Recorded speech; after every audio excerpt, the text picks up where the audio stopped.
Hello කොහොමද ඔයාලට? ඉතින් මගේ ට්‍රින්කෝ ට්‍රිප් එකේ දෙවෙනි පාර්ට් එක පළවෙනි පාර්ට් එක බැලුවේ නැත්නම් මගේ channel එකේ තියෙනවා ගිහිල්ලා බලන්න.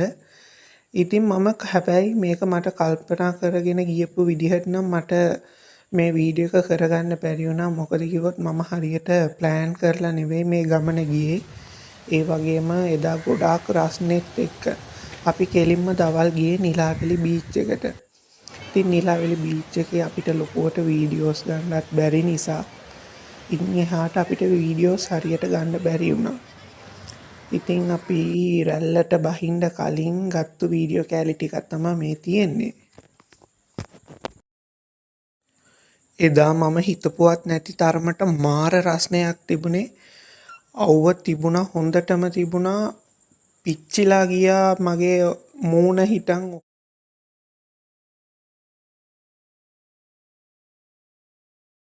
හලෝ මගේ රත්තරන් යාළුවනේ කොහොමද?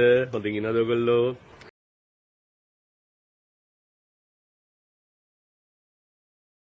Three hours later.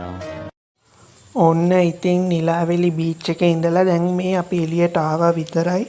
ඉතින් මේ රස්නෙට මූණ හොඳටම පිච්චිලා තියෙන්නේ. ඒ වගේම ඇඟටත් මාර මහන්සි පොඩි බඩගින්නකුත් ආවා. ඉතින් එතන තිබ්බ කඩේකින් ඉස්සෝ වඩේ ගත්තා මායි යාළුවයි. ඊට පස්සේ අපි ඒක කාලා අපේ ගමන ආයෙ පටන් ගත්තා. එන මගදිත් හොඳ තිබහක් තිබුණා. මේ රස්නෙට ඉන්න බැරි නිසා මායි යාළුවයි බීම දෙකක් ගත්තා. මම මයිලෝ එකක් ගත්තා. යාළුවා අයිස් කොෆි එකක් ගත්තා. ඊට පස්සේ අපිට ඉතින් තව කිලෝමීටර් 100ක් එන්න එපැයි. ඉතින් අපි වේලසනින්ම අපේ ගමන පටන් ගත්තා. මොකද හවස් වුණොත් හබරන කැලේ හරියේ අපිට අලි සෙට් වෙන්න සම්භාවිතාවයක් තියෙන නිසා. අපි ඉතින් කලින්ම අපේ ගමන ඇවිල්ලා ඉවර කරගන්න කියලා හිතුවා. එන මගදී අපි නැවැත්තුවේ කන්තලේ වැවගාවින්ම තමයි ආයෙත්.